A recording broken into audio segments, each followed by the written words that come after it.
Demigod, epic adventures in the Greek mythos. Look at that. This game leans heavy into the Greek mythology. It is absolutely set in the Greek era, and we're going to see that time and again throughout. Before we get into this book and this game, this was sent to me by old Christian Bonweg at no-name-games.com. So bear in mind, this was a review copy sent my way. I'm going to say nice things about it because that's what we do here. You send me a review copy. Now, if there are things to complain about, spoilers, I don't think there are, then we'll point out those two, whatever weaknesses there are, and just kind of warnings. And again, I'm here to help you understand whether this game is right for you or not. Not necessarily to tell you, this is a judgment-free zone. We don't judge people here. He said before turning the page and pointing out that Justin Vandermeer, this name sounded familiar, so I Googled it. His games are a little bit, we want to be nice here.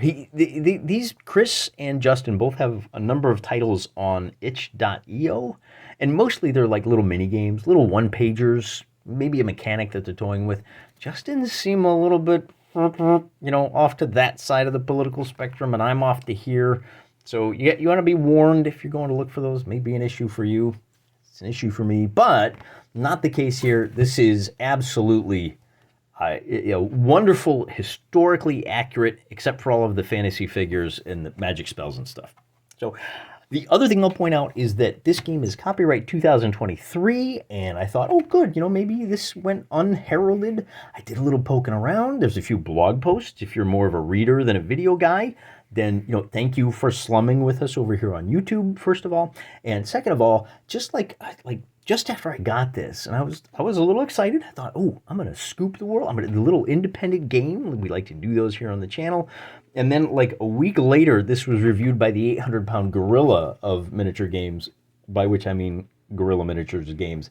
Now, Ash Barker, when he does these rule reviews, he just does a flip through, and he just talks about what's in the book and the order it's presented, and whether it's presented as a story that you can read and be entertained and you can dream about one day playing the game. I don't like to do that. I mean, you kind of have to in some ways, but I really want to start off somewhere, maybe a little bit in the middle, because the core mechanic of this game is going to be a 3d6, and generally it's going to be a roll-off. 3d6 versus 3d6 with some bonuses. It is a stat line game. There are a few stats, and I'll show you what the roster looks like here.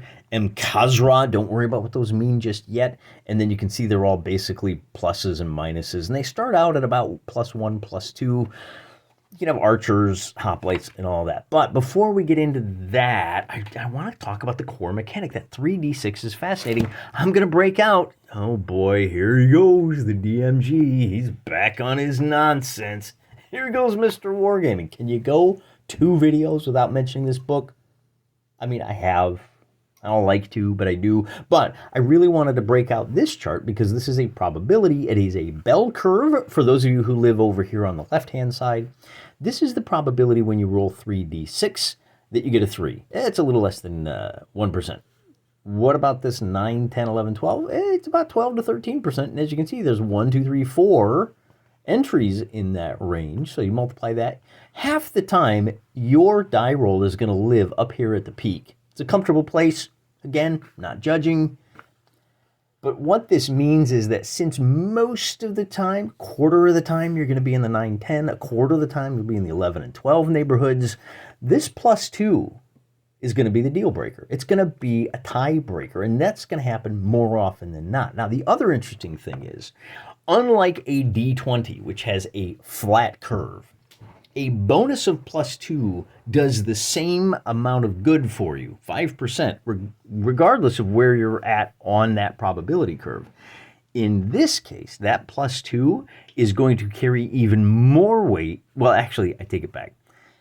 As you get out to the extremes, it's actually going to carry less weight because it's going to push you, like the vertical drop for moving over 2 spaces. Wait, am I saying that right? The +2 is going to move you over here. And over here, actually, it is going to carry a lot more weight. It's going to push you way off to the side. Anyway, the point being, you guys can probably delve into the math of that a little bit more. The real point here is that it's not going to be nearly as swingy as a D20 based game, like most versions of Dungeons and Dragons, like the Shadow Deep, the Frostgrave, right? Those D20. And there are mechanics that when I attack you, I'm going to roll my combat skill. And here's where we get into the actual mechanics of the game, the rosters here. So you've got a combat score with a +1, and you've got an armor score of a +0. So if we both roll 3d6, then I add 1 to my combat score because I'm attacking. And if you're defending, then the difference is going to be the number of wounds that you deliver. So really what's going to happen is more often than not, it'll be, tiny little, we'll be kind of whittling away, kind of nibbling away, but every once in a while. And that's going to be the case when we're rolling, if we both roll really low, okay, it's going to be a small kind difference. If we both roll really high, all right, it's a small kind difference. But every once in a while, you're going to get these moments where the attacker rolls crazy high and the defender rolls crazy low. And with a +3 or a +4, which a maximum of +7 for this, you're going to get a death blow, just a swinging, crushing, tearing a guy apart in a single roll. So you're going to have these epic moments. So there's a little bit of swinginess there. That's going to change the gameplay. I think it's going to be really interesting. But with that out of the way, I think the next thing that we should really talk about is the fact that when you build your hero, you start with a major hero, and he picks a patron god. And depending on which god you pick, could be, and the big three here are going to be the big three from the myth. It's going to be Ares. Who are the three? It's going to be Ares, Zeus, and Hades. Right? Those are the three that your major guy can take. Did I get that right? And then you get power-ups based on which one you choose. And you can take from 1 to 3 major heroes, but you can also take minor heroes. Now, minor heroes get to take patrons of, did I get that right? Well, it's Zeus, Poseidon, and Hades. Those are the 3 for your major. Your minor boys can take Ares, Athena, Hephaestus, Hermes, Aphrodite, and depending on which one you choose, you get little extra power-ups on this.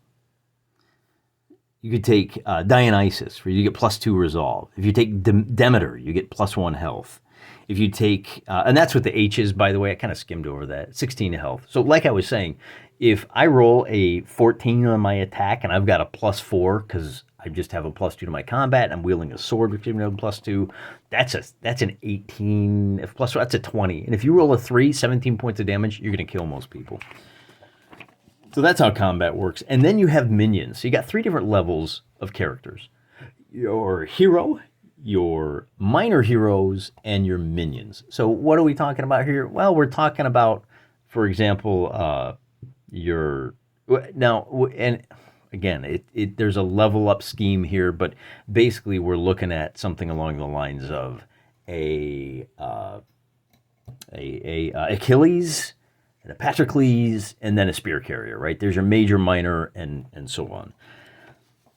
Drachmas are used to buy your stuff, right? Each minor hero that you wish to add costs money to recruit.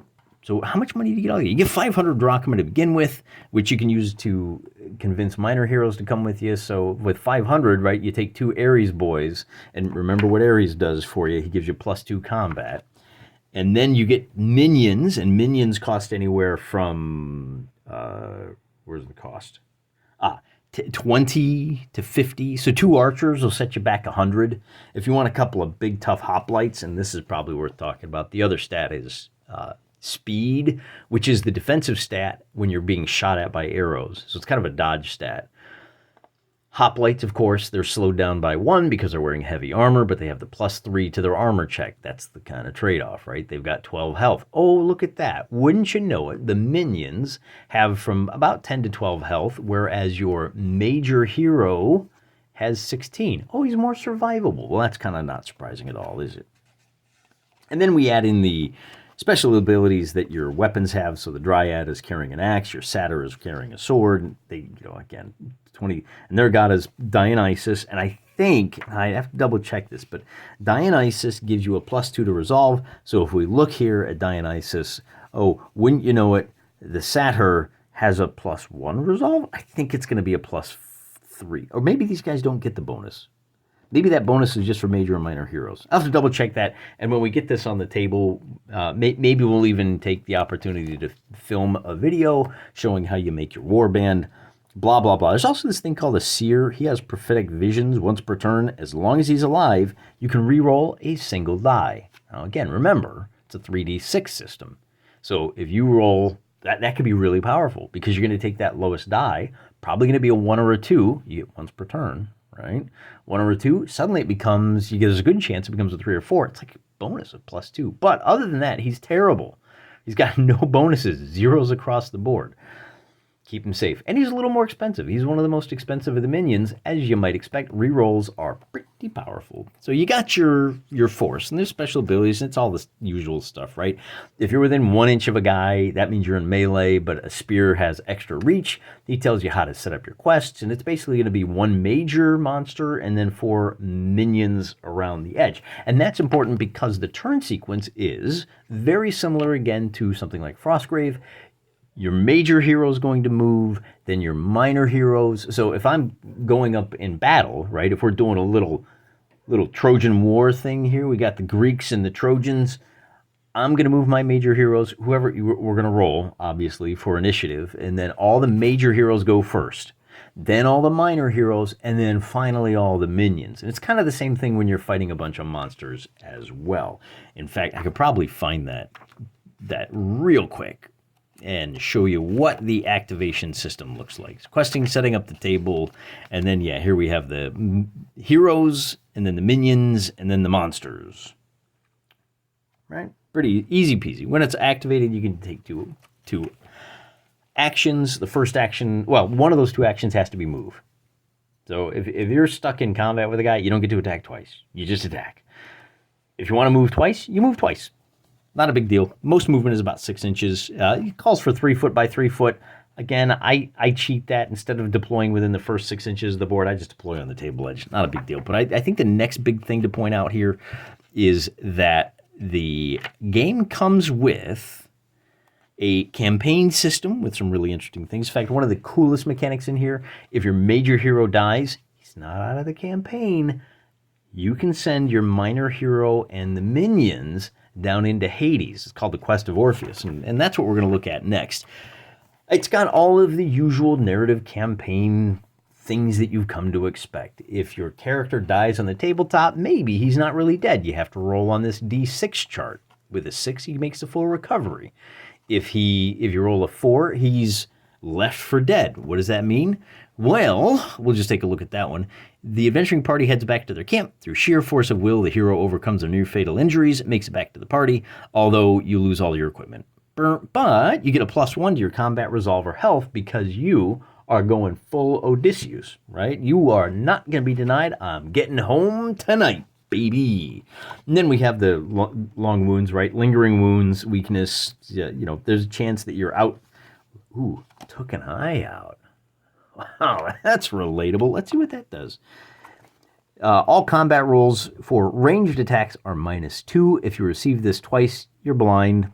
Unless the party has a scroll of miraculous cure or a piece of ambrosia, he's considered retired. He will take 200 drachmas from the treasury as a retirement insurance. Oh, yeah, there you go, right? So it's kind of simple. And then look, skeleton, ghoul, wraith. Let's see what other monsters they have in here. And then counting loot, they've got magic items, healing spells, of course, healing scroll, potions, right? But we don't call them healing potion now. We want to lean into this. So maybe it's ambrosia. And then you get feats and, there's other magic weapons you can get. Like, what is this? Dionysian wine. Dude, I could take him. +1 resolve to the end of your next activation. Drinker cannot take damage until after the next activation because he drank this Stygian water. As I was saying, as I keep promising, and now I'm finally going to get to it. And then we do have some legendary items that are pretty cool. Hire heroes of legend. You can hire, if you've got the money, you can hire Achilles. You don't start out as full-blown Hercules. Okay? You got to earn my little Hercules. You got to earn, and there he is, right? Heracles, 625 drachmas. That's for one battle. I hope you know what you're spending your money on, guys. You can hire Odysseus, 700. Yeah, of course he costs more than Jason. He's tougher, he's smarter, he's more clever. Stats are in there. It's kind of interesting. Here they are, right? At Atalanta, and they're let's just take a look because Odysseus is great, right? We all like Sean Bean. Combat +3 armor. Oh, actually, he's not that. He's got bronze, which is already included. Spear profile. He's got okay, yeah, but he's quick, man. Quick on his feet. He's got a speed of 4, resolve of 3, armor of 2. So it's going to take you a while to get up to the level of an Odysseus. You establish a camp, gives you another little benefit between games. You know, renovations, you can buy power-ups, a quest. So here's where the rubber meets the road. Now it's time to actually play the game. What does that look like? Well, I mean, we've got, first of all, you can just do a stand-up fight. Me, you, mano-y-mano, you know, mono plus minions, a mono plus minions. But the monster hunting, this is what I'm going to lean into, at least when I get this on the table, because it has a limited solo aspect to it. How am I going to do this one, man? How am I going to do a labyrinth? I don't know, maybe dominoes, maybe my children's wooden toys. They've outgrown them, but I haven't, right? So the Minotaur, you got to get through the maze and maybe kill the Minotaur, maybe not. But, you know, this is the kind of thing, I don't do a lot of this stuff, man. This is not just a few trees on the table. Special rules. If you kill the Minotaur, you receive 2 Minotaur horns. Treat these as celestial bronze daggers. So if you kill the Minotaur, you get huge power-ups. But the Minotaur moves in the following way. It must move towards the closest enemy model. If it can't see one, it moves toward the last active model. There may be a way that you can kind of play around with keeping him, but like the ring with the sliding through there, that looks pretty interesting, right? 2 methods. The Minotaur has been slain, or if he's still alive and more than half of the adventuring party makes it off the opposite board, you still win. But there is a little thing here, because it turns out it's a trap. For every player model still on the board at the end of the turn and not in combat, roll a d6 and consult the table below. So at the end of every single turn, there's a 1 in 6 chance. Oh, nothing happens.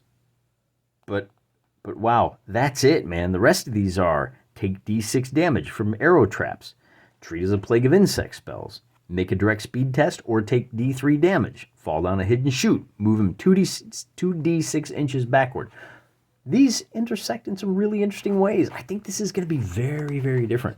Now, it says place the Minotaur in the center. So that's the only bad guy you're dealing with. Actually, like the table is a bad guy. And again, I got to call out Rangers of Shadowdeep. This kind of level design is what he excels at. This is very Joe McCullough-esque, and that is high praise indeed.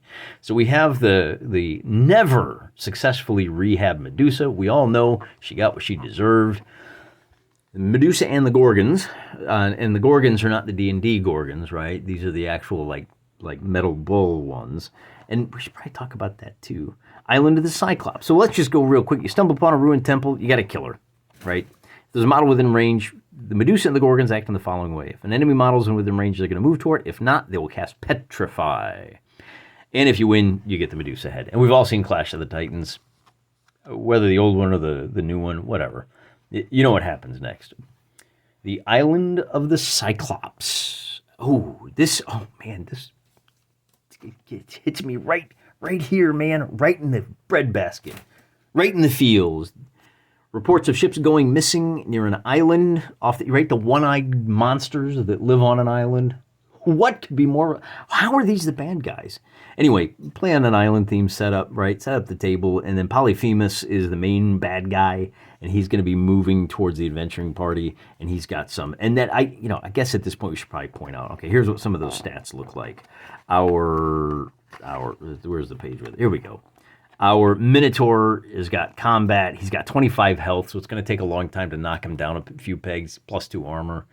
The Medusa has 23. What about Polyphemus? He's got 30. Yeah, that ain't great, man. It's going to take a while. Plus 3 to his combat.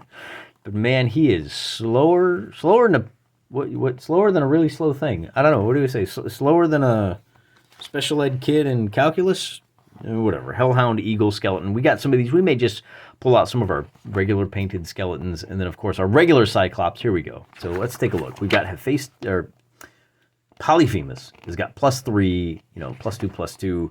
Your Cyclops has +3. Oh, it's about the same, but they're armed with slings, and they've got 14 instead of the 24.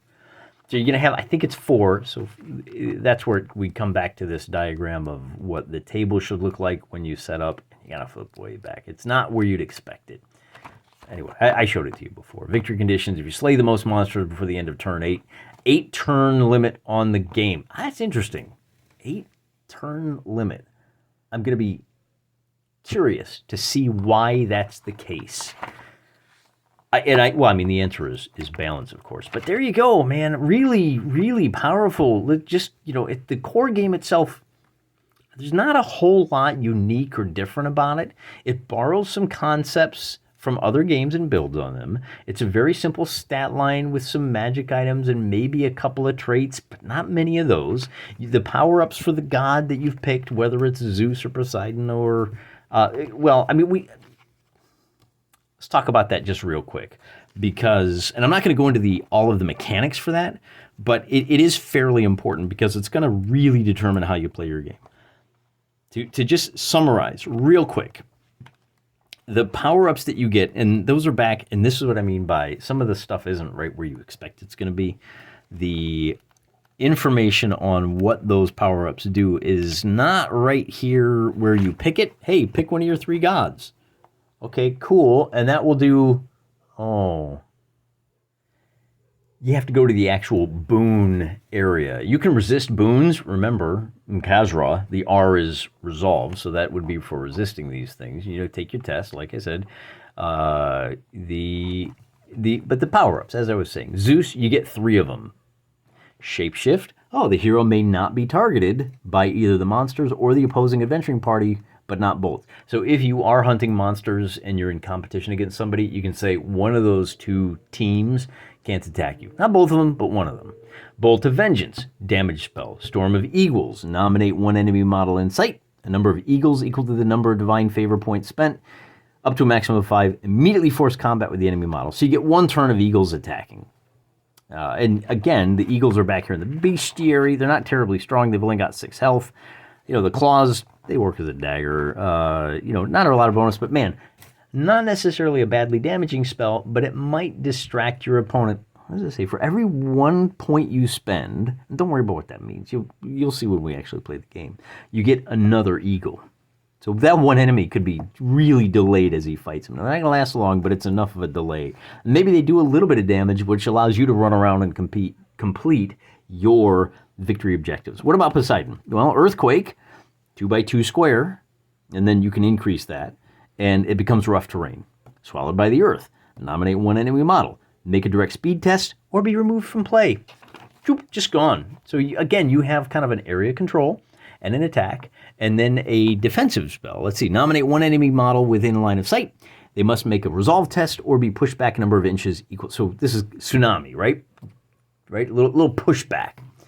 Little fushroda, right? Which is not appropriate because this is Greek, not whatever that video game is. Sorry, Todd Howard. Hades is kind of a necromancer. I always get that backwards. Once per game, when he reaches 0 health, he stands up with 1 hit point. Yeah, you can't keep a good man down.